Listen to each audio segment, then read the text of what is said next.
Welcome, everyone, to the C-Suite Sales and Marketing Perspectives podcast. I'm Steve McDonald, your host. And today we have a very special opportunity to talk to a four-time CRO, Mark Flanagan. Now, Mark, you've not only been a CRO and you've been in C-Suite ranks for over 15 years, I think, and leading global teams, but you've done it in a way that each time you've gone to a new role, you've actually changed industries. And so, not a lot of CROs have been able to have had the fortune of hold that title in different companies and different industries for so long, but we usually kind of stay within industry, right? We're like, oh, I'm a fintech guy, right? And so I think the wealth of knowledge of jumping industries and learning and applying is really interesting. And one of the things that you said to me in the conversation we had previously was, and it's the title of what we're talking about here today, how CROs regain line of sight to real customer value. That doesn't change in the industry. Like the importance of the line of sight into the true customer value, the North Star for our business, that never changes, right? So I'm very excited about our conversation, but I'd love to give you an opportunity to expand a little bit on your background before we dig in. Yeah, lovely to talk to you again, Stephen.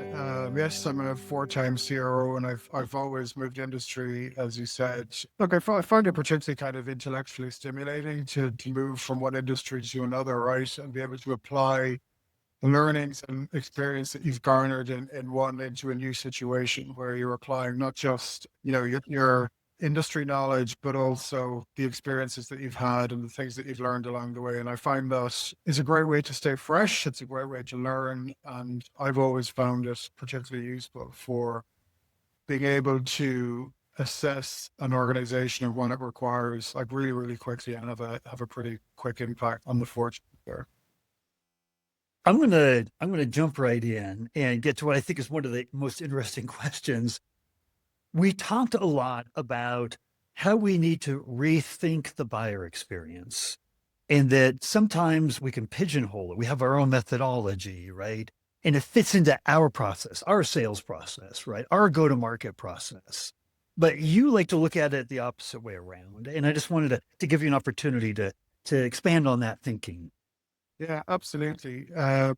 Look, most organizations have a sales process and have it for a very good reason, right? It creates predictability for your business. It gives you a uniformity in terms of how you approach the sales process and so on. It can be awesome for coaching as a coaching tool for team members and so on as well, right? But as you've used the word hours there three or four times in asking that question, a sales process, a typical sales process, generally brings out or is designed for the needs of the business itself and often disregards the experience for the customer. And if adhered to too rigidly, it can create an inauthenticity in terms of the experience that the customer has on the buyer journey, right? And I think that's one of the big problems. So creating a level of friction early in that process can diminish the experience that the customer is having along the journey. And I think it's a big challenge for organizations. And I think it's becoming a little bit more pronounced as buyers become more aware of what's out in the market from their peers in particular, but also through technologies like conversational AI over the last couple of years, which have dramatically changed the game in terms of people's abilities to understand different solutions, different solution sets, different areas, questions they should be asking buyers and things like that as well, right? So I think that's dramatically changed, I think, how we should all think about sales and what that journey looks like. It's interesting because you talk about that journey and you talked about building friction in the experience up front, the potential for it. CX, customer experience is, and this is Deloitte and McKinsey's of the world talking about this, is the number one differentiator these days, the experience we create for our customers. We don't necessarily always think about that experience starts with the sales process. It's not just when they become a customer, right? And now we think about it's titled customer experience, but that experience starts from the very first interactions that they have with us. And how important is that? Because that lack of friction up front already, and this blew me away, 86% of B2B deals stall at some point, right? There is enough friction in this process that we don't have to add to it. So how important is that? Like that creating that experience up front? I think it's incredibly important, and that statistic doesn't surprise me at all, unfortunately. The 86% of deals stalling, right? And look, I'd argue that a customer's perspective on your business starts before the sales process, because by the time they get to you, they already know that you're one of the two or three preferred providers because they've done their homework, they've spoken to their peers, and they've, they're prepared in time before that they get there. So prior to an active engagement with your organization, I think that their opinions are already beginning to be formed, right? So I think it's incredibly important that how a customer perceives you at each stage of that journey is relatively consistent, so that, what they've read about you, what they've learned about you is reflected in their initial conversations with whomever that may be in your organization, and runs the right way all the way through a selling process, a discovery process, or whatever the case may be, all the way through to actual, hopefully, sale and turning them into a successful customer. But yeah, the 86% doesn't surprise me in any way, shape, or form, because that's a reality that we live in, and it can be for a variety of different reasons. It doesn't necessarily need to be some kind of an impediment created with the sales process, but it's something that we need to be cognizant of and manage in a thoughtful way. I think is really important, so that you're not trying to force your timeline onto a customer, which is another problem that we see. You make me just think differently than I've ever thought before about something, because you were saying about how by the time they want to talk to us, right? There's at least two or three different competitors that they're looking for. They've done their research, right? So they're interviewing us. And I read a podcast in the staffing and talent acquisition industry, and people interview the company these days as much as the company interviews them. Is there going to be a good fit? Like cultural fit from, like, as a candidate, do I want to work for Mark and in this company, right? What's the culture inside of there? You're interviewing them, but they're interviewing you. And so if these companies are interviewing us, they're not looking at this saying, hey, sales department is different than the people I'll ultimately work with. They're saying, this is the company I would be working with. And what's the experience of just these conversations and how they're handling themselves and reducing friction and making me feel like I'm actually being taken care of and they understand my needs. I never quite thought about it that way, but is that a good characterization, that we got to create the experience up front that they're interviewing us, right? Yeah, I'm not sure I'd necessarily describe it as they're interviewing us, but I think it's an experience, right? And we're all humans at the end of the day, and you're trying to create an experience for that person that you're engaging with, or those people that you're engaging with as well, right? So when I say that we need to be more thoughtful about this, more so now than ever, we need to be able to engage at a peer level in those kind of conversations, and they are conversations, right? So, I'm a big fan of, two of these and one of these, right? So I would, before I try to sell to somebody, I would be very aware of earning the right to sell by asking the right kind of questions, learning about their business, understanding exactly where they are in terms of their own decision-making process, what they're trying to achieve, and learn about them and listen to them. Like I think, particularly in B2B SaaS, we should be thinking of not about selling to people, but of helping them arrive at the decision that's best for them and their organization at a particular point in time. And that's a very different kind of approach, right? Because you're not imposing, or you're certainly not trying to impose a methodology upon them. You're trying to work with them in a consultative or a constructive manner to arrive at that kind of effective outcome that they need. And it's a different skill set, because, like we said at the top of this section, these people are already educated on the subject matter before they engage with you or before they ever get to a salesperson. So your margin for success compared to your competitor then comes down to something very different. And it could be experiential within the conversation. It could be your capacity to be accurate in terms of how you respond, reliable in terms of how you engage with them, doing what you said you would, when you said you would, and surpassing that, introducing the right kind of information at the right time without being pushy, just engaging with them in a manner that's comfortable for them, to get to where they need to in the right way so that when they do arrive as a customer, that they have a level of comfort with you and the organization and the experience that they've had so far that kind of carries them through until they activate or whatever the case may be. Now, this level of comfort that you're talking about, we start from a negative position a lot of the time. And I say that you and I talked about this, like how salespeople in the B2B world are perceived is we have a significant trust deficit. You don't have to go any farther than like the most recent LinkedIn Edelman Trust Barometer, where 32,000 respondents worldwide, 61% think that we are being intentionally misleading. Not just we're stretching the truth, but we're being intentionally misleading is how it's phrased.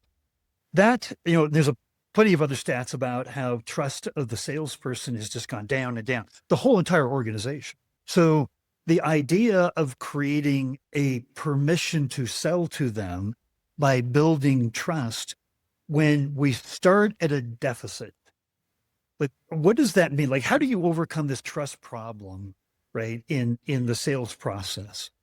Yeah. It's a great question and it's a great insight. And that 61% number is quite startling. And just goes to show, I guess, how tough this job is, right? If you're starting from that kind of a position. Look, it's like I said, I think a lot of it comes down to doing what you said you were going to do, right? And trying to be as seamless, trying to be within the process to create a seamless a cadence of communication or whatever, our engagement with the customer as you can possibly do. It's by delivering like trust erodes when you don't deliver what you said you were going to deliver, whether that's within the sales process itself, or ultimately, as that customer or as that prospect rather converts into a customer, that their expectations are not met based on what they'd experienced through the sales process. Like that's really where trust breaks down. And organizations or customers are aware to that. They're alive to that, right? And they know what that experience feels like. So that's what I mean, Stephen, when I say your ultimate goal, or I think what really good looks like here, is when you're working with a customer to build the right outcome that's specific to what they need in their organization at a particular point in time, and a reference point in time twice now, because I think it's an important thing based on an organization's maturity or their propensity to buy or whatever the case may be, right? And that's why I think you can build trust at every iteration by asking intelligent questions, trying to walk in their shoes, helping them to understand or trying to understand the unsaid motivations within a sales cycle as well, whether they be political or otherwise, particularly in enterprise selling and stuff like that, right? I think is particularly important. But the closer, you can get to full alignment in terms of your objective as a vendor, as a customer throughout that sales process, goes a long way towards, hopefully closing that gap from a trust perspective. But ultimately, the key thing is, your company needs to deliver what you promised in a sales cycle. Like that's the key point, right? And even within that, like ensuring that the handover typically from one team, whether it be a sales team to a customer success team, is as seamless as possible or whatever is part of that, right? So that people don't feel like they've been dropped, from one to the other, I think is incredibly important as well. So customers need to be heard, and people need to feel heard. And if you continually kind of evolve the conversation in a way that reflects the direction that the customer wants to go and the values that they're trying to derive from, implementing your solution or whatever, you can build trust quite easily. But if you're starting to impose what you want from the deal on the customer in a cumbersome manner, shall we say, I think that's when you can start to feel uneasy, and maybe the trust gap starts to build up again. You said something in our first conversation that was startling, but not surprising, if that can happen, coexist. And you said it's easy for us to lose sight of the customer when we're selling. What did you mean by that? Be multiple different things. Like, I mean, salespeople are under a lot of pressure, right? So sometimes, it can be as simple as that, as they're trying to force something within a certain time period because, for their own personal motivations, or maybe there's pressure coming from other parts of the organization, right? For people like me, potentially. But also, like as customer or as organizations get larger, they can often lose sight of customers as well. Like success in organizations brings an air of complexity, I think, into organizations that as they grow, they become a bit more departmentalized. And I think that organizations in general, as they grow, when you're starting and you're a scrappy startup, like you're learning constantly from your customers, you're being challenged, you're iterating and so on. You're living with the customer constantly, probably at a founder level. As you grow and you get 100 customers and 500 customers and 1,000 customers and 2,000 customers, I think unfortunately a lot of businesses retract towards managing their own business and managing the process, and the customer becomes part of that, whereas they used to be central to that. And I think it's the further away from the center that the customer becomes in that kind of a scenario, that the bigger problem you're going to have as an organization. So trying to keep the customer at the center of every conversation is a huge challenge for companies, but it's vital. And it should, in theory, inform like almost every decision you make in a company. So I think that's super important. I like to quote stats and everything because I think it grounds kind of the conversation that we're having. But McKinsey said that leaders completely understand the idea of customer centricity and how important it is, right? I mean, none of us are going to say we're not customer first. We're not customer obsessed. I mean, we're all going to say that, right? But what McKinsey says is that only 15% of us actually act on the understanding of the customer, the voice of the customer. Only 15% of us. And I think that's because what you're saying a lot of, right? As we grow and we get more complex and we have more and more on our plate, and we can get very familiar with our customer. Like we talk about them all the time. We think about them, we track them, right? We live inside of what we think is their head. We can become very, very familiar, but they're complex and always changing. That's never going to change, right? How do we stay grounded as a customer centric organization and not move away from that just because it kind of happened over time as we got larger and more complex? That's a great question. I think there's a number of things, Stephen. Like as your customers evolve and become more complex or whatever way you describe it as well. I mean, so is your own organization, right? So, and bear in mind, for most organizations, their ICP will evolve over time. So your ideal customer profile will evolve over time, right? And if you're not constantly tracking that, what that ICP looks like, I think, you'll kind of drift away from creating true value from your customer, right? So the most effective organizations that I've worked in, we've constantly had an eye towards what our ICP is and continually try to track and move towards that, right? And honestly, a lot of that comes from the data that you have, like where you're being successful, aspects of your platform, perhaps the customer is using more than, or whatever the case may be, right? There's loads of different ways that you can track that evolution of your own ICP. But honestly, engagement with customers and creating a really valid customer loop is incredibly, or a customer feedback system is incredibly important. And that can be garnered through things like CABs, customer advisory boards, your feedback from your customer success team and how to integrate that. But everybody needs to be involved in these conversations, right? Can obviously come through the product more and more so.